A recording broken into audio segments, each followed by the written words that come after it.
우리가 지난주에 우리 가스펠 프로젝트를 계속 하고 있는데 지난주에 이제 광야 생활 가운데 신앙생활을 시작하고 이스라엘 백성들이 1년 정도 된 그러한 시점에 이제 광야가 시작되는 그러한 시점이죠. 그런 시점에 민수기가 시작되고 오늘은 40년의 광야 생활이 끝나갈 무렵에 민수기가 또 맞춰지는 그러한 이러한 시간의 타이밍의 내용입니다. 오늘 본문에 가나안을 거의 앞에 두고 이제 다 도착했을 무렵에 벌어진 사건을 통해서 하나님께서 우리에게 들려주시는 음성, 우리가 또 끝까지 정말 끝까지 승리해야 되겠다는 그런 음성이 들려주시길 간절히 바랍니다. 이제 에돔 땅에 가까이 오면서 모세가 에돔 왕에게 사신을 보냈습니다. 우리를 좀 지나가게 해달라. 하나님께서도 이 모세에게 에돔과 싸우지 말아라 라고 이렇게 말씀을 하셨어요. 간곡하게 모세가 부탁을 하는 겁니다. 우리가 400여 년 동안 당한 고난을 당신들도 다 옆에서 보고 있지 않았습니까? 우리가 부탁하건대 그 길을 지나갈 수 있도록 농작물도 우리가 만지지 않을 것이고 포도도 서리하지 않을 것이고 물도 함부로 우리가 구걸하지 않을 것입니다. 지나가게만 해 주십시오. 그러니까 뭐라고 대답이 왔습니까? 에돔 왕은 No, 안 된다는 겁니다. 이스라엘이 지나가는 것을 거절하게 됩니다. 원래 에돔 족속이 어떤 족속입니까? 바로 이삭의 큰아들 에서의 족속이고 작은 아들 야곱은 나중에 이스라엘이 됩니다. 피는 물보다 진하다고 조금 올라가면 다 형제와 같은 친척과 같은 그러한 한 족속과도 같습니다. 그런데 지나가지 못하고 그 길을 돌아가야만 했습니다. 자, 어떻게 되었는가? 4절 말씀 다 같이 읽도록 하겠습니다. 백성이 호르산에서 출발하여 홍해 길을 따라 에돔 땅을 우회하려 하였다가 길로 말미암아 백성의 마음이 상하니라. 네. 우리가 바로 가야 되는데 돌아가야 될 때가 있습니다. 어느 때는 멈춰야 될 때도 있죠. 근데 백성의 마음이 상하였다라고 말하고 있습니다. 상하였다는 히브리어가 카차르입니다. 원래 뜻이 뭐냐면 마음이 좁아졌다라는 뜻입니다. 평상시에는 우리가 아주 넉넉하죠.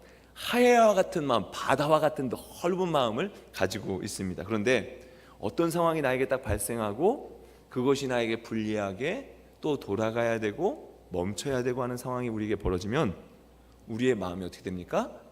상하면서 마음이 확 쪼그라듭니다. 쪼그라들어요. 쪼그라듭니다. 마음이 상한 것입니다. 이것이 성경적인 그러한 해석입니다. 전에는 넓게 이런저런 상황을 다 같이 보았는데 눈과 마음이 확 줄어드니까 쬐끔한 것 하나에 이렇게 얘기죠. 그것 가지고 그래. 그것 하나에 마음이 확 줄어들어 가지고 마음이 상하게 됩니다. 살다 보면 얼마나 속이 썩고 상한 일들이 우리에게 일어나는지 모릅니다. 큰 거에서 일어나면 이게 해결하기도 어려운데 정말 작은 거에서 일어나기 시작합니다. 부부간에도 살다 보면 속상한 일들이 있죠. 마음이 상한 일들이 있습니다. 큰 거에서 일어나는 게 아니라 작은 거에서 일어납니다. 작은 거에서 일어나요. 그렇죠? 아이들 때문에도 그렇습니다. 마음에 어떤 정말 큰 일이 일어나면 함께 뭔가를 해결하려 하는데 작은 것 때문에 상처를 주고받습니다. 사업 때문에, 직장 생활 때문에 마음을 졸일 때가 있고요. 이웃과 더불어 살 때도 이렇게 마음이 상할 때가 있습니다. 또한 심지어 신앙생활하면서 성도들과 이렇게 생활하면서 이런 일들이 보통 땐 넉넉하다가 어떤 작은 일 때문에 마음이 상할 때가 있습니다.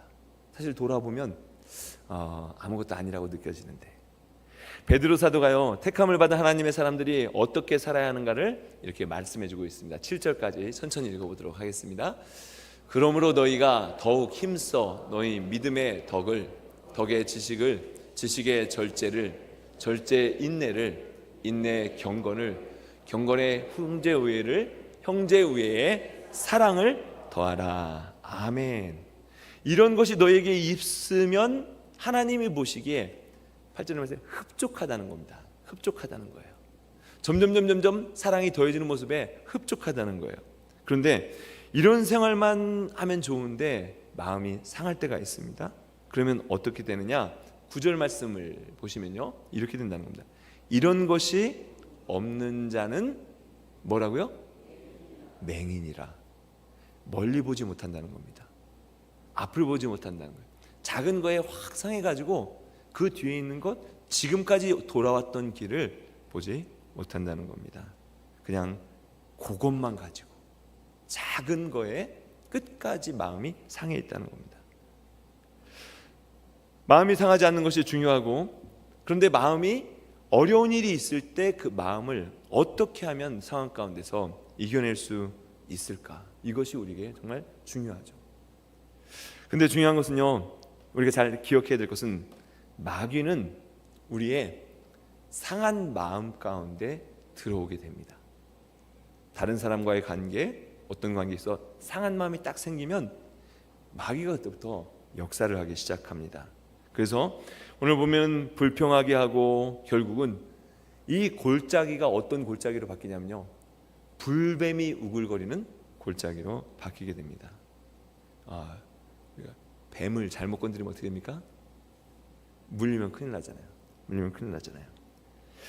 존 맥스웰 목사님이 올해 이제 78세신데 리더십을 공부하다 보면 크리스찬들이나 난 크리스찬들이나 다 이 존 맥스웰 목사님의 책을 많이 봅니다.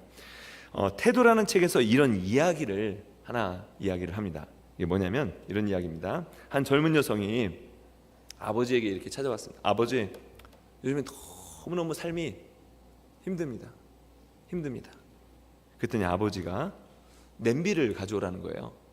그 다음에 그 냄비 안에 먼저 당근을 넣어봐라. 당근을 넣으니까 어떻게 되겠습니까? 처음에 이렇게 끓더니 익더니 흐물흐물 나중에 되는 거예요. 자, 이번에는 생달걀을 한번 넣어봐라. 달걀을 넣으니까 이것이 잘 익었는데 점점 딱딱해지더니 나중에는 터져 버리더라는 겁니다. 이제는 커피를 넣어봐라. 커피 빈을 넣어보라는 거예요. 그랬더니 커피 빈이 원래 딱딱한데 그 빈을 넣으니까 그 딱딱한 가운데서도 계속해서 향기를 내더라는 겁니다. 이렇게 설명합니다. 어떤 사람은 어려움을 만나면 당근과 같이 그냥 마음이 확 무너져 내리는 사람이 있고, 어떤 사람은 달걀과 같이 딱딱해지다가 터져 버리는 사람이 있고, 어떤 사람은 커피와 같이 자신의 모습은 딱딱해 있지만 좋은 향기를 내뿜는 사람이 있다. 그리고 그 뒤에 이렇게 설명합니다. 현재 우리의 삶은 지금까지 보인 우리의 모습의 태도에 따라서 현재 우리의 삶이 결정이 됩니다. 우리가 어떤 태도를 보이느냐에 따라서 우리의 삶이 완전히 달라지게 됩니다. 뱀을 쫓아가면 안 되는 거죠. 이스라엘 백성들은 이 길로 인하여 마음이 상했습니다. 이제 어떤 태도를 보였는지 우리가 타산지석이라고 그러죠. 다른 사람의 모습을 통해서 우리가 이렇게 배워야 합니다. 자, 5절 말씀을 다 같이 읽어보겠습니다. 백성이 하나님과 모세를 향하여 원망하되 어찌하여 우리를 애굽에서 인도해내어 이 광야에서 죽게 하는가? 이 곳에는 먹을 것도 없고 물도 없도다. 우리 마음이 이 하찮은 음식을 싫어하노라 하매. 상한 마음이요 원망으로 바뀌었습니다. 이 원망으로 바뀌면서 지금 아까 처음 말씀드렸듯이 40년을 처음 들어갈 때가 아닙니다. 40년까지 지금까지 하나님께서 인도함을 받은 그런 때입니다. 그런데 그 40년을 다 잃어버렸어요. 지금까지 먹고 왔던 만나와 메추라기가 이 하찮은 음식을 말이야 지금까지 먹게 했다고 지금 이런 불평이 났습니다. 근데 이 원망을 영어 표현에 보시면 spoke against입니다. against, 반대하고 반항하고 반역하는 말을 이스라엘 백성들이 합니다. 하나님이 자신들을 광야에서 죽게 하고 어렵게 하고 고난 가운데 있게 하고 만나와 메추라기만 먹게 하고 했다는 하나님께 반역하는 말을 했습니다. 이전까지 이렇게 왔던 길은 전혀 생각하지 않고요, 길이 하나님 때문에 그런 것이 아니라 에돔 때문에 지금 사실은 그렇거든요. 길이 안 좋은데 불평은 어디다 하냐면 하나님께 하는 겁니다. 우리가 어느 때는요, 길이 안 좋으면 불평 어디다 합니까? 교회에다 할 때가 있어요. 부모에다 할 때가 막 있고요. 그렇죠? 근데 이게 무서운 일입니다. 하나님은 불평과 원망을 간단하게 생각하지 않으셨어요. 이것을 심각하게 생각하셨습니다. 왜냐하면 하나님의 성품과 하나님의 인도하심과 분명한 약속의 땅으로 이끄시려는 하나님의 섭리, 이것까지를 다 부인하게 된 겁니다. 그래서 불뱀을 보내셔서 물게 하셨어요. 이거 이제 심각한 건데, 만약에 이런 생각이 들어요. 오늘도 우리가 원망하고 spoke against 했다가 불뱀을 보내시면 다음 주 설교할 사람이 없을 것 같아요. 설교자가 없을 것 같아요. 이 자리에 또 있는 사람이 몇 명 없을 것 같아요. 우리가 다 원망하고 불평을 많이 합니다. 백성들이 어떻게 되었습니까? 하나둘씩 죽어가는 겁니다. 이 모습을 보고 다시 모세를 찾아와서 도움을 청합니다. 이때 모세가 위대한 중보 기도를 드립니다. 정말 자신을 원망하고 자신에게 돌을 던지려 했던 이 백성들이 회개하면서 돌아와서 내가 잘못했다라고 돌아오면서 모세에게 왔을 때 모세가 간절히 기도하게 됩니다. 하나님께서 정말 이런 기도에 빨리 응답하시는 것 같아요. 이게 원수와의 문제가 해결되고 이게 사랑으로 딱 감싸주는 그런 응답이 있을 때 하나님은 정말 빨리 응답하시는 것 같아요. 그 다음 절, 8절 말씀 다 같이 읽겠습니다. 8절, 여호와께서 모세에게 이르시되 불뱀을 만들어 장대 위에 매달아라. 물린 자마다 그것을 보면 살리라. 아멘. 모세는 하나님 말씀에 순종해서 노뱀을 만들었습니다. 그리고 장대에 매달았어요. 또한 순종함으로 노뱀을 바라보는 사람들은 다 나았습니다. 할렐루야. 굉장히 심플한 겁니다. 근데 심플한 건데 굉장히 중요한 이야기입니다. 이스라엘 백성이 가나안 땅에 들어가기 전에 모세는 나중에 이제 얼마 지나지 않아서 이제 느보산에서 죽게 됩니다. 느보산에서 가나안 땅을 바라보면서 죽게 되니까 지형적으로 봤을 때 이쪽에 가나안 땅이 있고 요단강이 있고 지금으로 말하면 요르단에 있는 높은 산이 느보산이다라고 이렇게 볼 수 있는데, 그곳에 가면은 모세 기념교회가 있습니다. 어떻게 목사님 그렇게 잘 아세요? 네. 10년 전에 그곳에 노뱀으로 감겨놓은 모세의 지팡이가 있습니다. 모세의 지팡이요. 이 지팡이 모습을 보면요, 사진 보여주죠. 네, 증명사진. 네. 응급차나 여러분 병원의 상징이는 아스클로피어스의 뱀을, 지팡이를 기억하실 겁니다. 막 떠오르실 거예요. 그런데 이 지팡이와 모세의 지팡이는 유사하지만 유래나 이것이 다 차이가 있습니다. 아스클로피어스의 지팡이는요, 그 의술과 치료를 상징하는 신화에서부터 이렇게 오게 되죠. 근데 모세의 지팡이는 어떻습니까? 치료뿐 아니라 바로 기적과 권능의 상징입니다.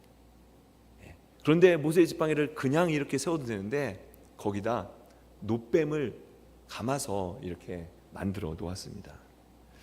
참 하나님은요 정말 재밌는 분이셔요. 왜냐하면 모세를 비방하다가 모세의 기도를 들으시고 모세를 통해서 용서를 하시고요, 불뱀에 물려 죽다가 뱀을 만들어서 달아라 그래서 뱀을 보고서 살게 하십니다. 이게 참 역설적인 그런 하나님이십니다. 장대 위에 달린 노뱀을 보는 것이 무슨 치유의 효과가 있겠는가, 얼마나 효과가 있겠는가. 자, 이 말씀을 잘 들으셔야 됩니다. 이스라엘 백성들이 노뱀을 보고 생명을 살아나게 됩니다. 자, 그러면 그 효과가 노뱀에게 있는 겁니까? 노뱀에게 있다고 생각하니까 사람들이 이 노뱀을 가지고 우상처럼 생겼어요. 나중에 열왕기하에 보면 히스기야가 그 모든 부족들과 우상들을 철폐하는데 이 노뱀을 불태워 없애버립니다. 노뱀에 있는 것이 아닙니다. 어디에 있습니까? 그것을 만들어 그것을 보면 살리라라는 하나님의 약속의 말씀이 있습니다. 하나님의 약속의 말씀이 우리를 살리는구나. 그 약속의 말씀을 듣고 순종할 때 하나님께서 우리를 살리시는구나. 말씀이 얼마나 중요한지 모릅니다. 그래서 이 정말 심플한 겁니다. 아니 정말 뱀을 만들어서 보면 살겠어?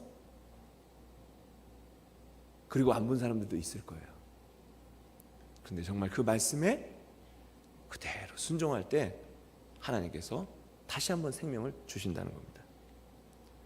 중요한 것은 오늘 이 노뱀이 예수님의 십자가에 달린 것을 미리 보여주는 그 아까 보셨던 T자형이죠. 그 타우 크로스라고 봅니다. 헬라어 타우를 써서 T자형 크로스입니다.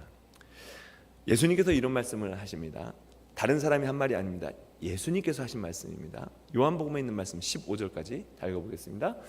모세가 광야에서 뱀을 든 것 같이 인자도 들려야 하리니 이는 그를 믿는 자마다 영생을 얻게 하려 하심이니.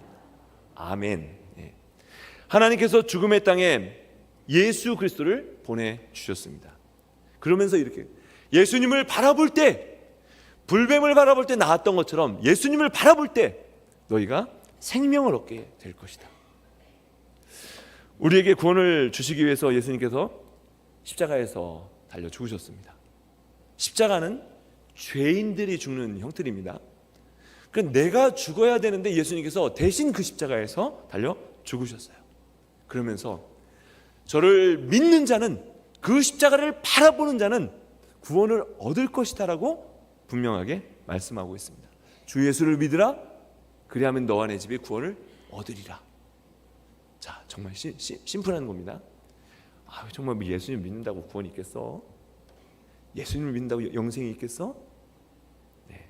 하나님은 말씀하신 약속을 이루시는 분이십니다. 15절에 보면 그를 믿는 자마다, 그를 믿는 자마다, 믿는 자마다 반드시 영생을 주십니다. 성경의 뱀은 저주받은 대표적인 상징입니다. 그런데 장대에 달리니까 이것이 생명을 살리게 되고요, 십자가는 죄의 상징입니다. 그러나 그 십자가에 예수님께서 죽으심으로 그 십자가를 바라볼 때 우리에게 주시는 영원한 생명, 소망, 이 소망을 여러분 그 말씀을 붙드시는 저와 여러분 되시길 간절히 축원드립니다. 내가 곧 길이요 진리요 생명이니 나로 말미암지 않고는 아버지께로 올 자가 없느니라. 예수 그리스도 외에 구원이 얻을 만한 다른 이름을, 천하 인간의 다른 이름을 우리에게 주신 일이 없느니라. 예수님의 복음 이외에 다른 길이 없습니다. 정말 불뱀이 와서 물을 때는 여러 곳에서 물지만 노뱀을 바라볼 때는 하나의 노뱀을 바라보는 것입니다. 그러나 이 우리가 기억해야 될 것은 오늘 노뱀의 사건은 잠시 그 당시에 일어난 사건입니다. 잠시 그 당시에 일어난 사건이에요. 그러나 십자가의 사건은, 예수님의 사건은 지금도 우리에게 유효한 사건입니다. 예수님을 바라보면 누구나 살게 됩니다. 이스라엘 백성들이 60만이 이동했다고 성경에 말하고 있어요. 그러니까 장정만 거의 60만입니다. 그러면 한 200만 정도, 200만이 넘겠죠. 200만이 이렇게 이동을 한다고 이렇게 상상을 해보시기 바랍니다. 그러면 어떤 사람은 이러죠. 정말 운이 좋아서 노뱀 가까이에 있는 사람이 있었을 거예요. 잘 보이죠. 근데 어떤 사람은 200만이니까 너무 멀리 떨어져 있어서 이게 희미하게 보이는 사람도 있을 겁니다. 어떤 사람은 시력이 좋아가지고 멀리서도 잘 보이는 사람이 있고, 어떤 사람은 시력을 잃어서 앞이 보이지 않는 사람도 있을 수가 있습니다. 그러나 중요한 것은 그것을 바라본 사람은 희미하게 보이든지 뚜렷하게 보이든지 다 구원을 받았습니다. 저와 여러분이 십자가를 바라보시기 바랍니다. 험한 십자가에 주가 흘린 피를 믿는 마음으로 바라보니 나를 용서하고 내 죄 사시려 주가 흘리신 보혈일세 죄의 승리를 얻기까지 주의 십자가 사랑하리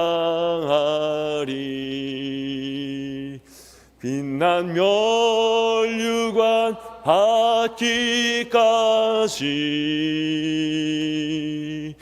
험한 십자가 붙들겠네.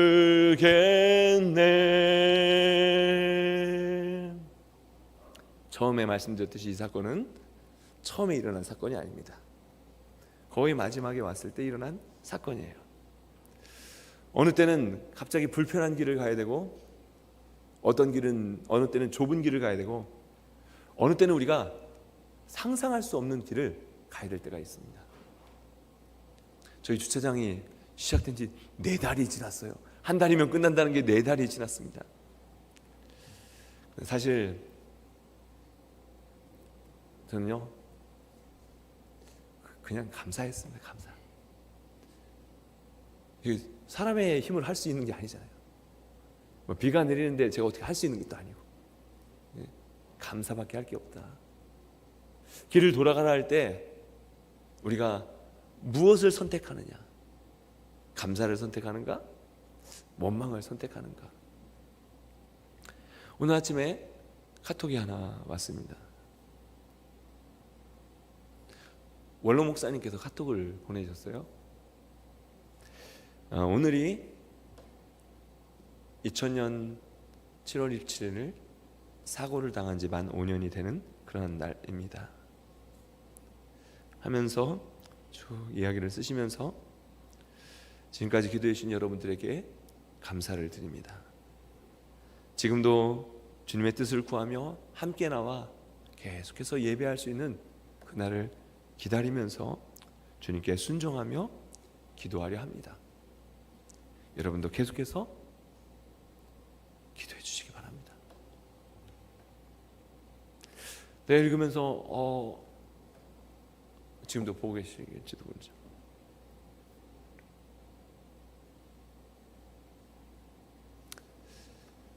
빨리 함께 예배드렸으면 좋겠어요. 근데 어려움을 당한 상황 가운데 5년이라는 시간, 우리는 정말 유수와 같이 빨리 지나갔다 생각하는데 정말 답답하실 것 같아요. 그런데 이런 고백을 아침에 이렇게 보내주시는데 제가 감동스럽고 감사하고 또 본이 되고 그러시는구나. 저와 여러분이 길을 갈 때, 어려운 길을 갈 때가 있고, 어느 때는 장애물이 있고, 어느 때는 돌아가야 될 그런 때가 있습니다. 그러나 분명한 것은 하나님께서 우리 길을 인도하시고 약속하신 것을 반드시 이루실 줄 믿습니다. 감독님 세우실 줄 믿습니다. 계속해서 기도해 주세요. 더 많이 기도해 주세요. 그리고 마지막으로 한 가지 우리가 모세를 통해서 기억해야 될 것이 있습니다. 모세의 사명이라는 거예요. 모세의 사명이 2가지가 있습니다. 첫 번째는 그 많은 백성들이 와서 모세에게 이렇게 막 돌을 던지려고 하고 막 원망하고 할 때 얼마나 상처가 됐겠습니까? 얼마나 그 중압감이 있겠습니까? 그런데 그들이 다시 돌아와서 회개하면서 돌아올 때 그들을 위해서 중보 기도해야 할 사명이 우리에게 있구나. 우리에게 있구나. 기도해야 할 사명이 우리에게 있구나. 그리고 노뱀을 순종하며 만들어서 백성들이 그것을 볼 수 있게, 그것을 들을 수 있게 모든 사람이 그것을 다 바라볼 수 있도록 전해야 될 책임이 바로 우리에게 있구나. 진리를 알기를 원하는 사람들, 진정한 교회를 만나기 원하는 사람들, 구원을 얻기를 원하는 사람들, 마음에 깊은 상처가 있는 그런 사람들, 인생의 무거운 짐을 가지고 살아가는 사람들에게 어느 때는 뭐가 꽁하니 풀려지지 않고 시야가 확 줄어들어서 마음이 상해버린 그런 사람들에게 불뱀의 그런 모습이 아니라 노뱀의 생명이 있음을 전해야 될 책임, 예수 그리스도 안에 생명이 있음을 전해야 될 책임이 바로 저와 여러분 가운데, 우리 교회 가운데 있는 줄 믿습니다. 그래서 우리가 정말 끝까지 십자가를 바라보십시오, 주님을 바라보십시오. 그런 사명이 우리에게 있음을 기억하면서 저와 여러분이 모든 어려움을 이겨내고 주님을 바라보고 승리할 수 있는, 또 주님을 전할 수 있는, 선포할 수 있는 저와 여러분 되시길 주님 간절히 축원드립니다.